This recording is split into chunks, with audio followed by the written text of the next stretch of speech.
ಎಡಿ creations YouTube ಚಾನೆಲ್ಗೆ ನಿಮಗೆ ಸ್ವಾಗತ. ನಮ್ಮ ಜನಕ್ಕೆ ಯಾವ್ದಕ್ ಗಲಾಟೆ ಮಾಡಬೇಕು ಅಂತ ಗೊತ್ತಿರಲ್ಲ. ಅವತ್ತು ಜಯಮಾಲಾ ಅವರು ಫಿಲ್ಮ್ ಚೇಂಬರ್ ಅಧ್ಯಕ್ಷರಾಗಿದ್ರು. ಅವರಿಗೊಂದು ವಿದ್ಯೆ ಮಹತ್ವ ಗೊತ್ತಿತ್ತು. ನಾವ್ ಹೇಗಿರ್ತೀವೋ ಅವ್ರು ಹಾಗೆ ಪ್ರತಿಕ್ರಿಯಿಸ್ತಾರೇನೋ ಅನ್ನೋದು ನನಗೆ ಯಾವತ್ತೂ ಅನ್ಸುತ್ತೆ. ಗಂಡು ಮಕ್ಕಳ ಬಗ್ಗೆ ಒಳ್ಳೆ ಒಪಿನಿಯನ್ ಇದ್ದೇ ಇದೆ. ನನಗೆ ನನ್ನ ಅಪ್ಪ ಅಡಿಗೆ ಮನೆಯಲ್ಲಿ ಸಹಾಯ ಮಾಡ್ತಿರ್ಲಿಲ್ಲ ಅಂತ ಕಂಪ್ಲೇಂಟ್ ಇಲ್ಲ. ಇವತ್ತು ನನ್ ಗಂಡ ಮಾಡ್ದಿದ್ರೆ ಸಿಟ್ಟು ಬರುತ್ತೆ. ತಂದೆಗೆ ಹೇಳಿದ್ದೆ, ನಂದು ಥೀಸಿಸ್ ಹೀಗೆ ನಾನು ಯೂನಿವರ್ಸಿಟಿ ಸಬ್ಮಿಟ್ ಮಾಡೋವರೆಗೂ ನನಗೆ ಮದುವೆ ವಿಷಯ ಮಾತಾಡಬೇಡಿ ಅಂತ. ಕಾದಂಬರಿಗಳನ್ನು ಆಧರಿಸಿದ ಸಿನಿಮಾಗಳು ಇತರ ಸಿನಿಮಾಗಳಿಗಿಂತ ಭಿನ್ನ ಆಗುತ್ತಾ ಅನ್ನೋದು ಒಂದು ಹೇಳಿದ್ರೆ ಕಾಸರವಳ್ಳಿಯವ್ರು ನನ್ನನ್ನು ಬೈಬಹುದೋ ಏನೋ. ಪ್ರೊಡ್ಯೂಸರಿಗೆ ಹಾಕಿದ ಹಣ ವಾಪಸ್ ಬರುತ್ತಾ? ಸೋಕಾಲ್ಡ್ ಫ್ಯಾನ್ಗಳು ಹೆಂಗ್ ಆಡ್ತಾರೆ ಅಂತಂದ್ರೆ ತುಂಬಾ ಕೆಟ್ಟ ಕೊಳಕ ಭಾಷೆಯಲ್ಲೆಲ್ಲ ಮಾತಾಡೋದನ್ನ ನಾವು ನೋಡಿದೀವಿ. ಕಂಬಾರರು ಕೇಳ್ತಾ ಇದ್ರು, ನೀವು ಅದೇ ಕತೆ ಹೇಳ್ತಿರೋದ್ರೆ ಸಿನಿಮಾ ಯಾಕೆ ಮಾಡ್ತೀರ, ಅಲ್ಲೇ ಇದೆಯಲ್ಲ.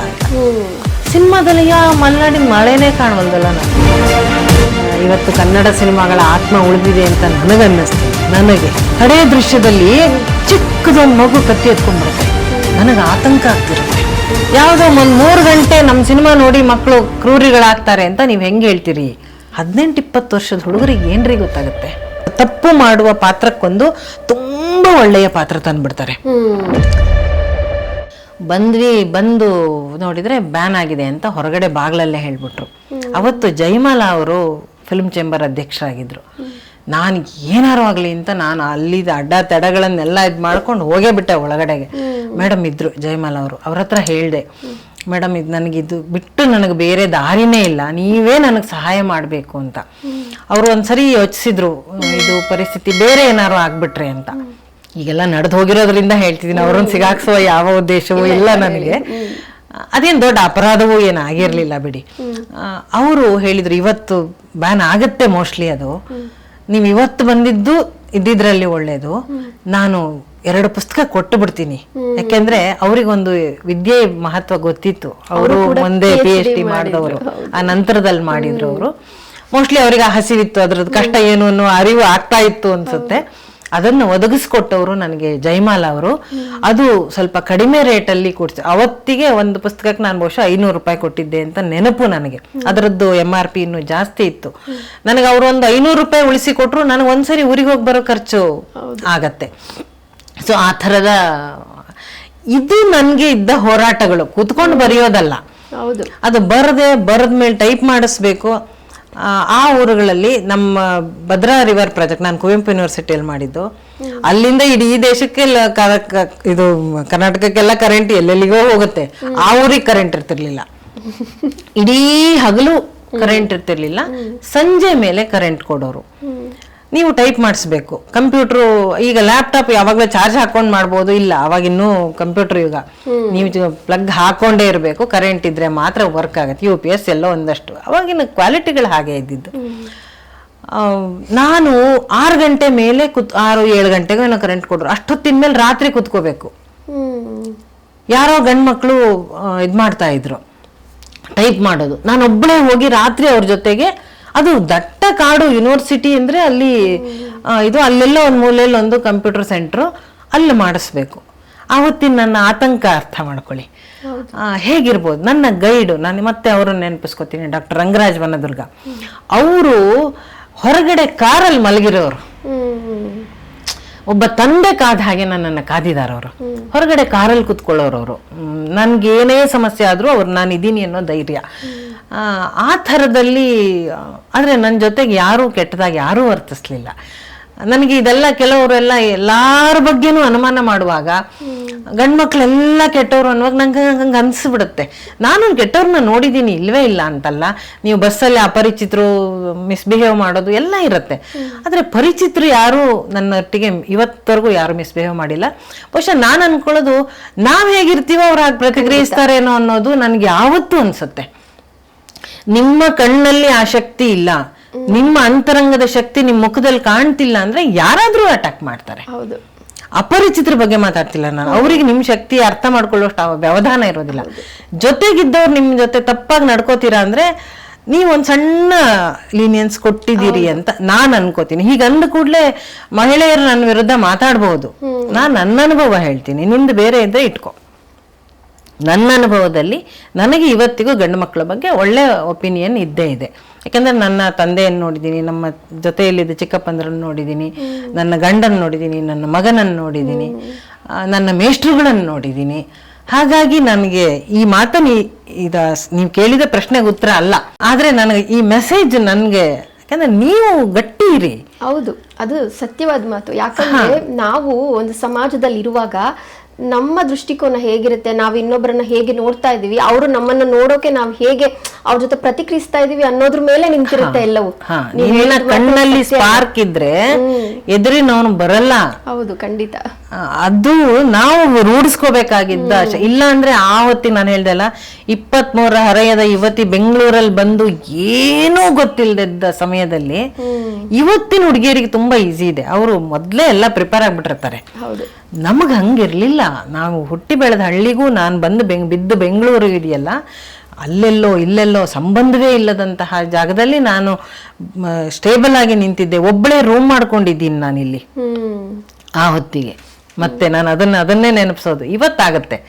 ಆ ಹೊತ್ತಿಗೆ ನನ್ನ ಒಬ್ಬಳನ್ನೇ ಬೆಂಗಳೂರಲ್ಲಿ ಉಳಿಸುವ ಧೈರ್ಯ ಮಾಡಿದ್ ನನ್ನ ತಂದೆ.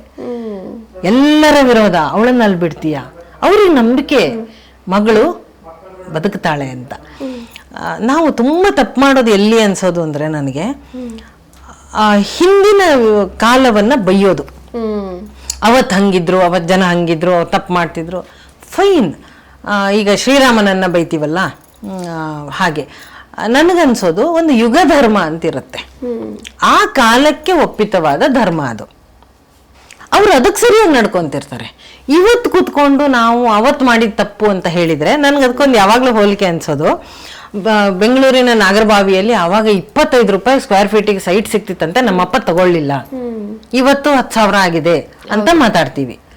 ಅವತ್ತು ಆ 25 ರೂಪಾಯಿಗೆ ಅಪ್ಪ ಹೋರಾಡ್ತಿರ್ತಾರೆ. ಸೇಮ್ ಆ ಹೊತ್ತಿಗಿನ ಪರಿಸ್ಥಿತಿಗೆ ಅನುಗುಣವಾಗಿ ಅವ್ರು ನಡ್ಕೋತಾ ಇರ್ತಾರೆ. ನನಗೆ ನನ್ನ ಅಪ್ಪ ಅಡಿಗೆ ಮನೆಯಲ್ಲಿ ಸಹಾಯ ಮಾಡ್ತಿರ್ಲಿಲ್ಲ ಅಂತ ಕಂಪ್ಲೇಂಟ್ ಇಲ್ಲ, ಅವತ್ತು ಯಾರು ಮಾಡ್ತಿರ್ಲಿಲ್ಲ. ಇವತ್ತು ನನ್ ಗಂಡ ಮಾಡ್ದಿದ್ರೆ ಸಿಟ್ಟು ಬರುತ್ತೆ. ಯಾಕೆ ಅಂದ್ರೆ ಇವತ್ತಿನ ಕಾಲ ಬೇರೆ ತರ ಇದೆ, ಅದಕ್ಕೆ ಸರಿಯಾಗಿ ಬದುಕಬೇಕು ಅನ್ನೋದು. ಹಂಗಾಗಿ ಆ ಹೊತ್ತಿಗೆ ನನ್ನ ಬಗ್ಗೆ ಅಥವಾ ನಾನು PhD ಮಾಡ್ತಿರೋದ್ರ ಬಗ್ಗೆ ಮಾತಾಡಿದ್ರು, ಯಾಕೆ ಓದಿಸ್ತಿ ಅಂದ್ರು, ಅವ್ರ ಬಗ್ಗೆ ನಂಗೆ ಬೇಸರವೇ ಇಲ್ಲ. ಅವತ್ತು ಅವ್ರು ಹಂಗೆ ಯೋಚನೆ ಮಾಡ್ಬೇಕು. ಇವತ್ತಿನ ಹೆಣ್ಮಕ್ಳಿಗೆ ಅವ್ರು ಅಡೆತಡೆ ಹಾಕಿದ್ರೆ ನಾನು ಜಗಳ ಆಡ್ತೀನಿ. ಅವತ್ತು ನನ್ನ ಬಗ್ಗೆ ಆಡಿದ್ದಕ್ಕೆ ನಂಗೆ ಬೇಸರ ಇಲ್ಲ. ಅವತ್ತಿನ ಕಾಲಮಾನ ಹಂಗಿತ್ತು, ಅದರಲ್ಲಿ ನಾನು ಹೀಗೆ ಒದ್ದಾಡ್ಕೊಂಡ ಮೇಲೆ ಬರ್ಬೇಕಾಗಿ ಬಂತು. ಇದು ನನ್ನ PhD ಕತೆ. ಮೇಡಮ್, ಇವಾಗ ಇಷ್ಟೆಲ್ಲ ಸವಾಲುಗಳ ಮಧ್ಯದಲ್ಲಿ ನೀವು PhD ಕಂಪ್ಲೀಟ್ ಮಾಡ್ತೀರಾ. ಇದು ಮುಗಿದ ನಂತರ ನೀವು ಕಂಡುಕೊಂಡ ಸತ್ಯ ಏನು? ಹೌದು, ನಾನು ಇದನ್ನ ಮಾಡಿದ್ದು ಸರಿ ಆಯಿತು ಅಂತ ಅನಿಸ್ತಾ, ಅಥವಾ ಕೂತ್ಕೊಂಡು ಯೋಚನೆ ಮಾಡಿದಾಗ ಇಷ್ಟಕ್ಕೆ ನಾನು ಇಷ್ಟೆಲ್ಲ ಸಾಹಸ ಪಟ್ಟೆ, ಕಷ್ಟಪಟ್ಟೆ ಅಂತ ಯಾವತ್ತಾದ್ರೂ ಅನಿಸ್ತಾ? ಇದು ತುಂಬ ಕಷ್ಟವಾದ ಪ್ರಶ್ನೆ. ಆ ಹೊತ್ತಿಗೆ ಮತ್ತೆ ಬದುಕು ಬದಲಾದ ಹಾಗೆ ನಮ್ಮ ಆಲೋಚನೆಗಳು ಬದಲಾಗ್ತಾ ಹೋಗುತ್ತೆ. ಆ ಹೊತ್ತಿಗೆ ನನಗೆ ತುಂಬ ಹೆಮ್ಮೆ ಇತ್ತು.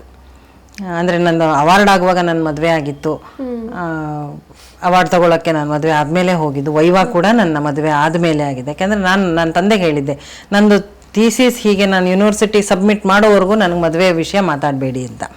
ಸೊ ಅದರ ಪ್ರಕಾರ ಹಿಂಗೆ ಸಬ್ಮಿಟ್ ಮಾಡಿದೆ, ಮದುವೆ ಆಯಿತು. ವೈವಾ ಮತ್ತು ಇದಕ್ಕೆಲ್ಲ ನಾನು ಮದುವೆ ಆದಮೇಲೆ, ಆವಾಗ ಪೂನಾದಲ್ಲಿದ್ವಿ ನಾವು.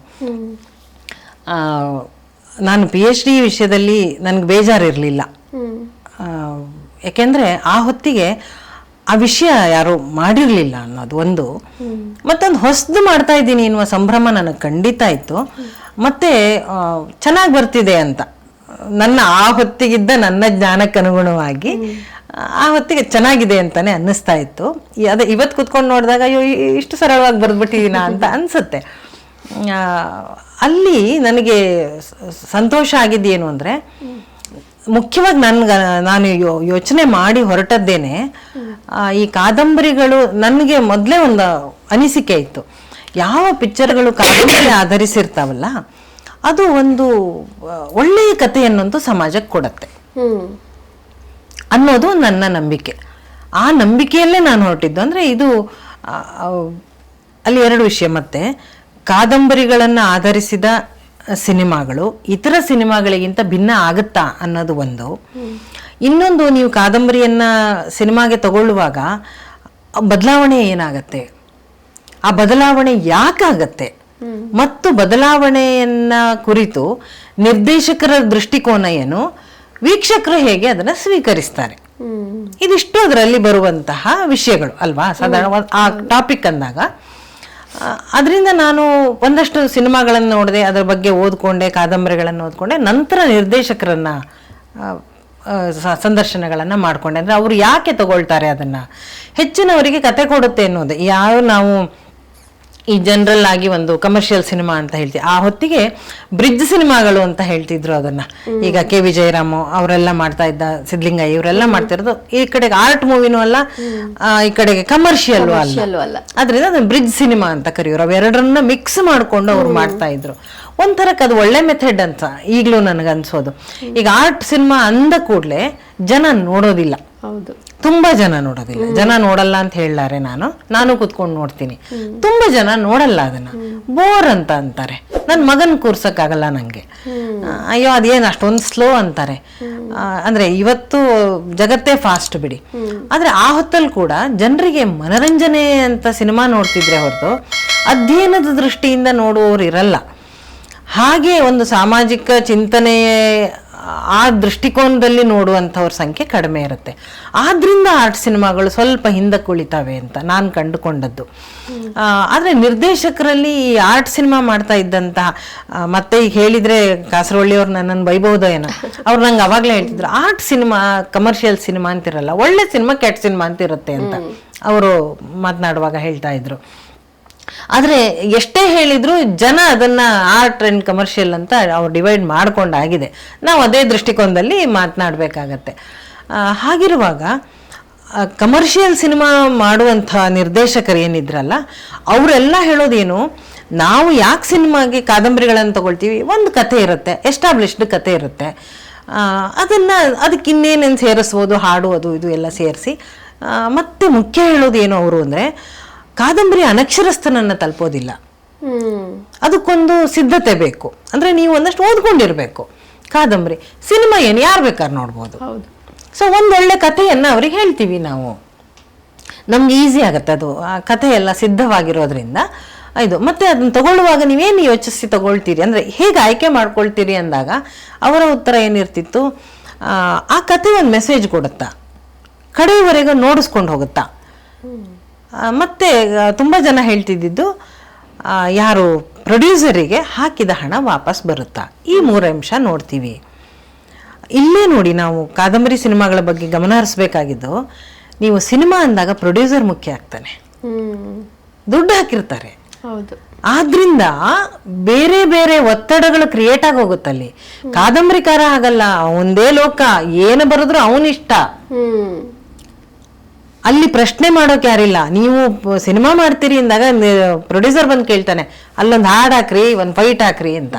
ಈಗ ಅದು ಪ್ರಖ್ಯಾತ ನಟರನ್ನ ಹಾಕೊಂಡಾಗಂತೂ ಅವ್ರ ಫ್ಯಾನ್ ಫಾಲೋಯಿಂಗ್ ಅನ್ನ ತೃಪ್ತಿ ಪಡಿಸ್ಬೇಕು. ನಮ್ಮಲ್ಲಿ ಸಿನಿಮಾ ರಿಲೀಸ್ ಆಗಿ ಆಮೇಲೆ ಜನ ಜಗಳ ಮಾಡಿ ವಾಪಸ್ ರೀಶೂಟ್ ಮಾಡಿ ಹಾಕಿದ ದಾಖಲೆಗಳೆಲ್ಲ ಇದ್ದಾವೆ. ಅಂದ್ರೆ ಅದು ಫ್ಯಾನ್ ಫಾಲೋಯಿಂಗ್ ಇದ್ದು ಇವತ್ತು ಕೂಡ ಅದನ್ನೇ ನೋಡ್ತಾ ಇದ್ದೀವಿ ನಾವು. ಯಾವುದೋ ಒಬ್ಬ ನಟನ ಬಗ್ಗೆ ಯಾರು ಮಾತಾಡೋಕೆ ಆಗಲ್ಲ, ಅಂದ್ರೆ ಅವ್ರವ್ರ ಫ್ಯಾನ್ಗಳು ಪಾಪ ಅವ್ರೇನು ಮಾಡಿರಲಿಲ್ಲ. ಸೋಕಾಲ್ಡ್ ಫ್ಯಾನ್ಗಳು ಹೆಂಗ್ ಆಡ್ತಾರೆ ಅಂತಂದ್ರೆ ತುಂಬಾ ಕೆಟ್ಟ ಕೊಳಕ ಭಾಷೆಯಲ್ಲೆಲ್ಲ ಮಾತಾಡೋದನ್ನ ನಾವು ನೋಡಿದೀವಿ. ಆದ್ರೆ ಅವತ್ತು ಹಂಗಿರಲಿಲ್ಲ, ಅಯ್ಯಯ್ಯೋ ನಮ್ಮ ನಾಯಕ ಹೀಗಾಗಬಾರ್ದು ಅಂತ ಕಥೆಯಲ್ಲಿ ಆ ಥರದಲ್ಲಿ ರೀಶೂಟ್ ಮಾಡಿದಂತಹ ಪರಿಸ್ಥಿತಿಗಳೆಲ್ಲ ಇತ್ತು. ಅಂದ್ರೆ ನೀವು ಕಾದಂಬರಿಯನ್ನು ಯಥಾವತ್ ಇಡಕ್ ಆಗಲ್ಲ, ಆದ್ರೆ ಆರ್ಟ್ ಸಿನಿಮಾದವ್ರು ಮಾಡ್ತಾರೆ. ಆದ್ರೆ ಅವ್ರ ದೃಷ್ಟಿಯಲ್ಲಿ ಆರ್ಟ್ ಸಿನಿಮಾದವರು, ನನಗೆ ಮತ್ತೆ ಕಾಸರವಳ್ಳಿಯವ್ರ ಮಾತನ್ನೇ ನಾನು ಉದಾಹರಿಸೋದಾದ್ರೆ, ಅವ್ರು ಹೇಳೋದು, ನಾನು ಕಾದಂಬರಿಯ ಅಡಾಪ್ಟೇಷನ್ ಮಾಡಲ್ಲ, ನನ್ನ ಸಿನಿಮಾ ಕಾದಂಬರಿಯಿಂದ ಸ್ಫೂರ್ತಿಗೊಂಡ ಹೊಸ ಕಲಾಕೃತಿ ಅಂತಾರೆ ಅವರು. ಅದೇ ಮಾತುಗಳನ್ನ ಹೇಳ್ತಾರೆ, ಕಾದಂಬರಿಯಿಂದ ಸ್ಫೂರ್ತಗೊಂಡ ಹೊಸದೇ ಕಲಾಕೃತಿ. ಕಂಬಾರರು ಕೇಳ್ತಾ ಇದ್ರು, ನೀವು ಅದೇ ಕತೆ ಹೇಳ್ತಿರೋದ್ರೆ ಸಿನಿಮಾ ಯಾಕೆ ಮಾಡ್ತೀರ, ಅಲ್ಲೇ ಇದೆಯಲ್ಲ ಅಂತ. ಅಂದ್ರೆ ಆ ಕಾದಂಬರಿ ಹುಟ್ಟಿಸುವ ಆಲೋಚನೆಗಳು ಮತ್ತೊಂದು ಕೃತಿಗೆ ಕಾರಣ ಆಗ್ಬೇಕು. ಕಾಸರವಳ್ಳಿಯವರಂತೂ ಅಲ್ಲಿಯೇ ಯಾವುದೋ ಒಂದು ಘಟನೆ, ಒಂದು ಸಂಭಾಷಣೆ ನನ್ನ ಹೊಸ ಸಿನಿಮಾಗೆ ಸಾಕಾಗ್ಬಿಡತ್ತೆ ಅಂತಾರೆ ಅವರು. ಅಂದ್ರೆ ಅಂದ್ರೆ ಯಾವ ಸಿನಿಮಾ ಮಾಡ್ತಾ ಇರ್ತಾರಲ್ಲ, ಆ ಹೊತ್ತಿಗಿನ ತಲ್ಲಣಗಳಿಗೆ ಯಾವುದೋ ಒಂದು ಕಾದಂಬರಿ ಒಂದು ಉತ್ತರ ಕೊಡ್ತಾ ಇದೆ, ಅಥವಾ ಆ ತಲ್ಲಣಗಳನ್ನ ಪ್ರಶ್ನೆ ಮಾಡ್ತಾ ಇದೆ, ಅದರ ಬಗ್ಗೆ ಒಂದು ಚರ್ಚೆ ಹುಟ್ಟ ಹಾಕತ್ತೆ ಅಂತ ಅನ್ನಿಸಿದಾಗ ಆರ್ಟ್ ಸಿನಿಮಾದವ್ರು ಎತ್ಕೋತಾರೆ. ಕಮರ್ಷಿಯಲ್ ಸಿನಿಮಾದವರು ಜಗತ್ ಹಿಂಗ್ ಓಡ್ತಾ ಇದೆ, ಇದನ್ನ ಕೊಟ್ರೆ ಕ್ಲಿಕ್ ಆಗತ್ತೆ. ಇಷ್ಟೇ ಡಿಫ್ರೆನ್ಸ್ ನಾನು ಕಂಡಿದ್ದು. ಅಂದ್ರೆ ಅಲ್ಲಿ ನಿರ್ದೇಶಕರನ್ನ ಮಾತಾಡುವಾಗ ಇದೆಲ್ಲ. ಹಾಗಾಗಿಯೇ ಸಿನಿಮಾಗಳಲ್ಲಿ ಹಾಡುಗಳು ಬಂತು, ಫೈಟ್ಗಳು ಬಂತು. ಮತ್ತೆ ಅವ್ರು ಕೇಳ್ತಾರೆ, ಕಾದಂಬರಿಯಲ್ಲಿ ಒಂದು ಇಡೀ ದಿನ ಹೇಳ್ತಾರೆ, ಒಂದು 15-20 ಪುಟ ಬರೀತಾರೆ ಒಂದು ಸೂರ್ಯೋದಯವನ್ನ. ಹೌದು, ನಾವೇನು 20 ನಿಮಿಷ ಸೂರ್ಯೋದಯ ತೋರ್ಸಕ್ಕಾಗತ್ತಾ? ಆಗಲ್ಲ. ಅದಕ್ಕೊಂದು ಹಾಡಾಕ್ಬಿಡ್ತೀವಿ ಅದೆಲ್ಲ ಸೇರಿ. ಅಥವಾ ಅವನು ಇಲ್ಲ ಒಂದು ಇದರಲ್ಲಿ ಹೇಳ್ಬಿಡ್ತಾರೆ 10 ವರ್ಷಗಳ ನಂತರ. ಇದೆಲ್ಲ ತುಂಬಾ ವ್ಯತ್ಯಾಸಗಳಿದೆ. ಮತ್ತೆ ಟೆಕ್ನಿಕಲ್ ಇಶ್ಯೂಸ್ ಒಂದಷ್ಟು ಇರುತ್ತೆ. ಈಗ ನೋಡಿ, ಕಾನೂರು ಹೆಗ್ಗಡತಿ ಬಂದಾಗ ನಾವೆಲ್ಲ ಫಟ್ ಶೋ ಹೋದವರು. ನಮಗೆ ಅಂದ್ರೆ ನಾನು ಆಗಷ್ಟೇ PhD ಸೇರ್ಕೊಂಡಿದ್ದೆ. ಎಲ್ಲ ನನ್ನ ಗ್ಯಾಂಗ್ ಎಲ್ಲ ಕಟ್ಕೊಂಡು ಹೋಗಿದೆ. ಯಾಕೆಂದ್ರೆ ಅವ್ರದ್ದೆಲ್ಲ ಒಪಿನಿಯನ್ ಬೇಕು ನನಗೆ. ಸಿನಿಮಾ ನೋಡ್ದು ಕಾದಂಬರಿ ಓದಿದ ಕ್ಲಾಸ್ಮೇಟ್ಸು ಪ್ಲಸ್ ಸಿನಿಮಾ ನೋಡ್ತಾ ಇದ್ದಾರೆ, ಅವರೆಲ್ಲ ನನಗೊಂದು ಒಪಿನಿಯನ್ ಕೊಡ್ತಾರೆ ಅಂತ. ಆ ಸಿನಿಮಾ ನೋಡಿದಾಗ ನಮ್ಗೊಂಥರ ಸಣ್ಣ ನಿರಾಸೆ. ಯಾಕೆಂದ್ರೆ ನಾವು ಮಲೆನಾಡಿನ ದೋದೋದೋದೋ ಮಳೆಯಲ್ಲಿ ನೆಂದು ಬೆಳೆದವರು. ಸಿನಿಮಾದಲ್ಲಿ ಮಲೆನಾಡಿನ ಮಳೆನೇ ಕಾಣವಲ್ದಲ್ಲ ನಮ್ಗೆ ಅಂತ. ಹೌದು. ಆಮೇಲೆ ಕಾರ್ನಾಡ್ರು ಅದಕ್ಕೊಂದು ಸ್ಪಷ್ಟೀಕರಣ ಕೊಟ್ಟರು. ಅದು ದಾಖಲಾಗಿರೋದು, ನಾನೇನು ಕಲ್ಪಿಸ್ಕೊಂಡು ಹೇಳ್ತಾ ಇರಲ್ಲ. ಅವರು ಮೀಡಿಯಾಗಳ ಮುಂದೆ ಬಂದು ಹೇಳಿದ್ರು, ಏನು ಅವತ್ತು ನಮಗೆ ಮಳೆ ಸುರಿಸುವ ಯಂತ್ರ ಕೈ ಕೊಟ್ಬಿಟ್ಟಿತ್ತು, ಹಾಗಾಗಿ ಮಳೆ ಅಷ್ಟು ಚೆನ್ನಾಗಿ ಬರಲಿಲ್ಲ ಅಂತ. ಇದು ಸಿನಿಮಾದ ಮಿತಿ.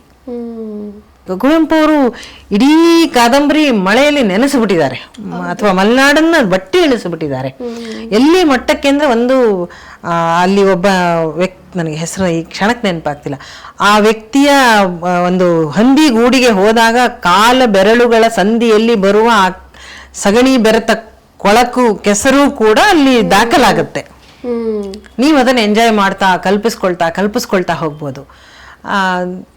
ಆದರೆ ಸಿನಿಮಾ ಅದನ್ನು ಒಂದು ಫ್ರೇಮ್ ಆಗಿ ತೋರಿಸ್ಬಿಡುತ್ತೆ. ಅನಂತಮೂರ್ತಿ ಅವರು ಅದ್ರ ಬಗ್ಗೆ ಒಂದು ಮಾತು ಹೇಳ್ತಾರೆ. ಅವರ ಸಂಸ್ಕಾರ ಅನ್ನುವಂಥ ಕಾದಂಬರಿ ಸಿನಿಮಾ ಆದಾಗ ಅದ್ರ ಬಗ್ಗೆ ಅವರು ಅಂದ್ರೆ ನನ್ನ ಹತ್ರ ಮಾತಾಡುವಾಗಲ್ಲ, ನಾನು ಪುಸ್ತಕಗಳಲ್ಲಿ ಓದಿದ್ದು, ಅದನ್ನು ದಾಖಲು ಮಾಡ್ತಾರೆ ಅವರು. ನನ್ನ ಸಿನಿಮಾ ಕಾದಂಬರಿಗಳನ್ನು ಓದಿದಂತಹ ಜನ ನಾರಾಯಣಪ್ಪ ಮತ್ತೆ ಪ್ರಾಣೇಶಾಚಾರ್ಯರನ್ನ ತುಂಬಾ ಅದ್ಭುತವಾಗಿ ಕಲ್ಪನೆ ಮಾಡ್ಕೊಂಡಿದ್ರು. ಆದ್ರೆ ನೀವು ಒಂದ್ಸರಿ ಸಿನಿಮಾ ನೋಡಿದ್ಮೇಲೆ ನಾರಾಯಣಪ್ಪ ಮತ್ತೆ ಪ್ರಾಣೇಶಾಚಾರ್ಯ ಅಂದ್ರೆ ಲಂಕೇಶ್ ಮತ್ತು ಕಾರ್ನಾಡರಾಗಿ ಕಂಡುಬಿಡ್ತಾರೆ ಅಂತ ಮತ್ತೆ ಯೋಚನೆ ಮಾಡಕ್ಕಾಗಲ್ಲ. ನೀವು ನೋಡಿ, ಇವತ್ತಿಗೂ ನಮಗೆ ಕನ್ನಡ ನಾಡಿನ ವೀರರಮಣಿಯ ಚಿತ್ರದುರ್ಗದ ಓಬವ್ವ ಅಂದ್ರೆ ನೀವು ಜಯಂತಿ ಅವ್ರನ್ನ ಬಿಟ್ಟು ಇನ್ನೊಂದು ಕಲ್ಪನೆ ಬರಕ್ ಸಾಧ್ಯ ಇಲ್ಲ. ಆದ್ರೆ ಬರೀ ಹಾಡು ಕೇಳಿದ್ರೆ ಹೇಗೆಲ್ಲ ಕಲ್ಪನೆ ಮಾಡ್ಕೋಬೋದಿತ್ತು. ಆದ್ರೆ ಸೀಯಿಂಗ್ ಇಸ್ ಬಿಲೀವಿಂಗ್ ಅಂತ ನಾವು ನೋಡಿದ್ದನ್ನು ನಂಬಿಡ್ತೀವಿ. ಇಷ್ಟೇ ಆಗ್ಬಿಡತ್ತೆ, ಇಷ್ಟು ಇದ್ದದ್ದು ಇಷ್ಟೇ ಆಗ್ಬಿಡತ್ತೆ. ಇದು ಕಾದಂಬರಿಯ ಶಕ್ತಿ ಮತ್ತು ಸಿನಿಮಾದ ಮಿತಿ. ಆದ್ರೆ ಕೆಲವೊಮ್ಮೆ ಕಾದಂಬರಿಯಲ್ಲಿ ನೀವು 25 ಪುಟ ಬರೆದ್ರೂ ಹೇಳಕ್ಕಾಗ್ದಿದ್ದನ್ನ ಒಂದು ಸಣ್ಣ ದೃಶ್ಯ ಕಟ್ಕೊಟ್ಬಿಡುತ್ತೆ. ಈ ಎಲ್ಲ ಚಾಲೆಂಜ್ಗಳು ಎರಡೂ ಮಾಧ್ಯಮಕ್ಕಿದೆ. ಯಾಕೆಂದ್ರೆ ಆ ಮಾಧ್ಯಮಗಳ ರೀತಿನೇ ಬೇರೆ, ಎರಡು ವಿಭಿನ್ನ ಮಾಧ್ಯಮಗಳು. ಅವುಗಳ ನಿರ್ಮಾಣದ ಹಿಂದಿರುವ ಪ್ರಕ್ರಿಯೆ ಬೇರೆ, ಅದರ ಆಡಿಯನ್ಸ್ ಬೇರೆ, ಅಥವಾ ಅದು ಓದುಗರ ಮನಸ್ಥಿತಿನೇ ಬೇರೆ, ನೋಡುಗರ ಮನಸ್ಥಿತಿನೇ ಬೇರೆ. ಆದ್ರಿಂದ ಇವೆರಡು ಭಿನ್ನ ಮಾಧ್ಯಮಗಳು. ಆದರೆ ಒಟ್ಟಾರೆ ನೋಡಿದಾಗ ಇಡೀ ಕನ್ನಡ ಸಿನಿಮಾಗಳಿಗೆ ಒಂದು ಆತ್ಮ ಸ್ವರೂಪಿಯಾಗಿ, ಕನ್ನಡ ಸಿನಿಮಾಗಳ ಆತ್ಮ ಅಂತ ನೀವು ಇವತ್ತು ನಾನು ಮಾತು ಹೇಳೋ ಧೈರ್ಯ ನನಗಿಲ್ಲ. ಇವತ್ತು ಕನ್ನಡ ಸಿನಿಮಾಗಳ ಆತ್ಮ ಉಳಿದಿದೆ ಅಂತ ನನಗನ್ನಿಸ್ತಿಲ್ಲ. ನಾನು ಅದನ್ನು ಮತ್ತೆ ಸ್ಪಷ್ಟವಾಗಿ ಹೇಳ್ತಿದ್ದೀನಿ. ನಿಮಗನ್ಸಿದ್ರೆ ನಿಮ್ಮ ಒಪಿನಿಯನ್ ಬಗ್ಗೆ ನನಗೆ ಗೌರವ ಇದೆ, ನನಗನ್ನಿಸ್ತಿಲ್ಲ ಅಷ್ಟೆ. ಅದನ್ನು ಕಟ್ಟಿಕೊಡ್ಲಿಕ್ಕೆ ಕಾದಂಬರಿ ಆಧಾರಿತ ಸಿನಿಮಾಗಳು ತುಂಬ ದೊಡ್ಡ ಕೊಡುಗೆಯನ್ನು ಕೊಟ್ಟಿದ್ದಾವೆ. ಅದರಲ್ಲೂ 60-70ರ ದಶಕದಲ್ಲಂತೂ ಅದ್ಭುತಗಳನ್ನೇ ಕೊಟ್ಬಿಟ್ರು.